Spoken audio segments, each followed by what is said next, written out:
Queridos irmãos e irmãs, vamos entrar na liturgia do sexto domingo do tempo comum, ano litúrgico C. Os textos que nos são apresentados para reflexão, como pela leitura do livro do profeta Jeremias, capítulo 17, versículos de 5 a 8. O salmo responsorial é o salmo 1, como segunda leitura da primeira carta de São Paulo aos Coríntios, capítulo 15, versículo 12 e depois 16 a 20. O evangelho é o de São Lucas, capítulo 6, versículos 17, depois de 20 a 26. Toda a liturgia da palavra é um convite à confiança em Deus. Por isso somos questionados. Na primeira leitura, se nós estamos colocando nossa confiança na carne ou em Deus. A segunda leitura nos questiona se nós estamos colocando nossa confiança nessa vida ou estamos colocando nossa confiança na ressurreição de Cristo. O Evangelho nos questiona se nós estamos colocando a nossa confiança nas alegrias deste mundo ou nas alegrias eternas, nas bem-aventuranças. Olhando a primeira leitura, nós podemos nos questionarmos em uma reflexão em forma de parábola.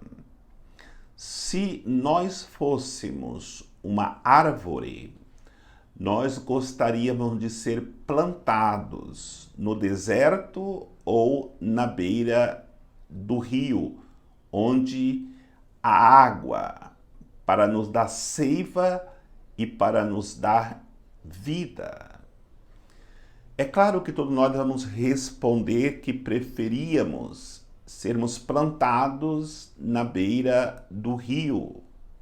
Mas, no entanto, muitas vezes nós, embora temos Deus como fonte que sacia nossa sede, nós vivemos no deserto. Por quê? Porque colocamos a nossa confiança não em Deus, mas na carne. E a humanidade vive essa sede de felicidade, essa sede de vida, essa sede de paz, porque preferem estar plantados na secura do deserto do que buscar em Deus água viva para que possa produzir em si seiva, alimento que o alimentará para a vida eterna. E é impossível nós conseguirmos viver no mundo sem a força de Deus, que é seiva para a nossa caminhada, para a vida eterna. Mesmo porque, quando eu digo que é impossível, porque é uma realidade que nos assemelha a uma criança recém-nascida, ou até com 3, 4 anos de idade, que para sobreviver, ela tinha uma dependência total dos seus pais, nas coisas mais básicas da vida.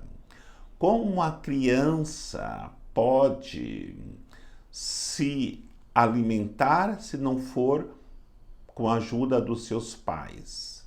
Como uma criança pode manter a sua saúde se não for por ajuda dos seus pais? Como uma criança pode aprender alguma coisa se não for pelos ensinamentos do seu pai? O que eu quero dizer é que nós somos esta criança que muitas vezes nos emancipamos de Deus, saímos da tutela de Deus e aí, espiritualmente, nós estamos fadados à morte. Quantos seres humanos que se afastaram, que se emanciparam de Deus e não conseguem viver uma vida de graça, uma vida que se alimenta da palavra de Deus, da vida em Deus. Uma vida que não se alimenta de Deus é uma vida que já morreu há muito tempo. Mas é claro, somos chamados a fazermos a experiência de ressurreição. Exatamente isso que nos ensina a segunda leitura de hoje, dentro deste questionamento, se estamos confiando nessa vida, colocando todas as nossas fichas nessa vida passageira, ou estamos vivendo a confiança na ressurreição de Cristo. São Paulo nos convida a esta reflexão, dizendo: se nós não cremos na ressurreição de Cristo, nós somos as pessoas mais dignas de compaixão.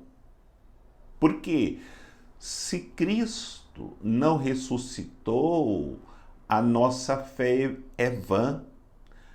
Não temos como acreditar em Cristo se nós não acreditarmos na sua ressurreição, porque se Cristo não ressuscitou, ele foi como tantos homens bons que passaram na terra, fizeram até revoluções, no entanto morreram e passaram para sempre.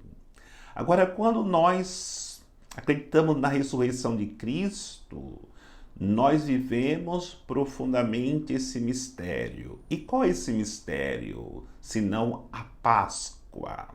A Páscoa nos dá a certeza, dentro daquela caminhada pascal, que Jesus, sim, foi crucificado, morreu pelos nossos pecados, foi sepultado, mas ressuscitou ao terceiro dia e está vivo para nunca mais morrer e também para não deixar que nenhum daqueles que ele veio salvar morra para a eternidade. Mas ressuscitemos com ele para uma vida nova. Por isso é importante nós não pararmos no pessimismo do mundo. O mundo que não tem fé acredita que a vida de Cristo terminou na Sexta-feira Santa.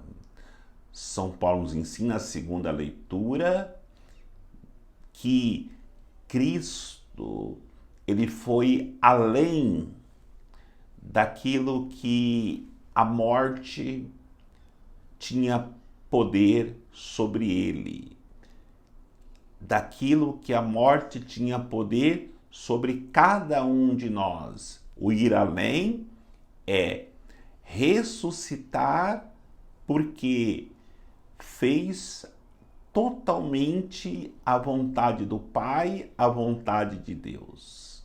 No momento que nós fazemos a vontade de Cristo, estaremos fazendo a vontade do Pai. E quando assim fazemos, nós também venceremos a morte e ressuscitaremos para a vida eterna. Por isso eu dizia, confiar, colocar toda a nossa confiança nessa vida carnal, e a primeira leitura já dizia sobre isso: maldito o homem que confia na carne, que confia no homem.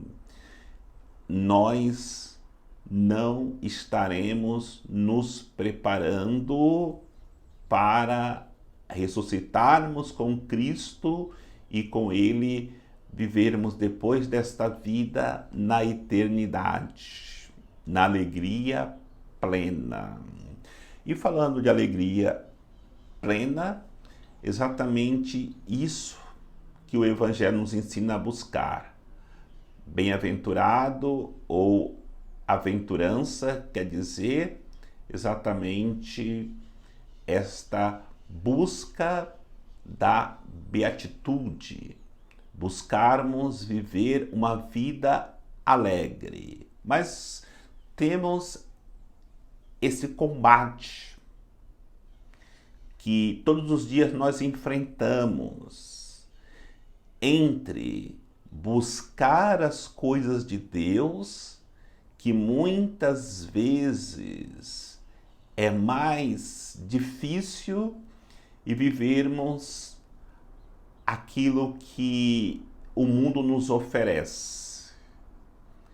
Bem-aventurados pobres, quando passamos necessidades neste mundo, nós temos esta realidade de sermos bem-aventurados. Quando nos regalamos nos prazeres deste mundo, nós podemos estar vivendo aquilo que Jesus nos fala no Evangelho de hoje. Ai de vós, porque tem se saciado com tudo aquilo que pode dar-te prazer neste mundo. Bem-aventurado vós que chorais, ai de vós que rides. Chorar pelo sofrimento das pessoas diante da injustiça que o mundo vive. Chorar diante das situações de tribulações, de sofrimentos, de injustiça que nós sofremos, não buscando a nossa própria justiça ou buscando até mesmo vingança. Porque aqueles que fazem isso, vai dizer o Evangelho, ai de vós. Diante desta realidade de contradição, de buscarmos aquilo que nos dá comunhão com Deus e buscarmos aquilo que nos dá comunhão com o mundo, nós precisamos cada dia trabalhar dentro de nós para podermos entender que as grandes riquezas não são aquelas que nós vemos e tocamos com os nossos olhos, com as nossas mãos, mas aquelas riquezas que nós podemos ver com os olhos da alma, podemos tocar com as mãos da alma. Por isso, quando nós entendermos que as riquezas deste mundo são todas passageiras e entendermos que as riquezas espirituais que nós adquirimos são eternas, nós entenderemos o que é confiar em Deus. Porque no momento que nós confiamos que as pessoas irão suprir as nossas necessidades, as nossas carências, mais cedo ou mais tarde ficaremos decepcionados. Quando nós acreditamos que a vida que nós vivemos aqui por 50, 70, 100 anos é uma vida que temos que buscar intensamente nela a alegria, e esquecemos que Se Deus nos houvesse criado para 50, 80, 100 anos, seríamos seguidores de um Deus mesquinho. Não. A vida que Deus tem para nós é uma vida eterna e uma vida muito mais saborosa, muito mais rica do que qualquer alegria que este mundo pode nos proporcionar. Porque a alegria que Deus nos reserva para a vida eterna é uma alegria que neste mundo jamais poderíamos nem imaginar que nos esperaria no céu. E por isso, entre o ai de vós e bendito seja vós, o que nós fazemos hoje para podermos buscar aquilo que de fato nos livra do ais e nos dá alegria de sermos bem-aventurados por buscarmos em Deus a segurança que neste mundo, por mais que nós o conquistemos, não nos pode dar, mas somente em Cristo que devemos colocar nossa confiança e, consequentemente, a alegria da eternidade que Ele nos prepara. Que o Senhor nos abençoe, em nome do Pai, do Filho e do Espírito Santo. Amém.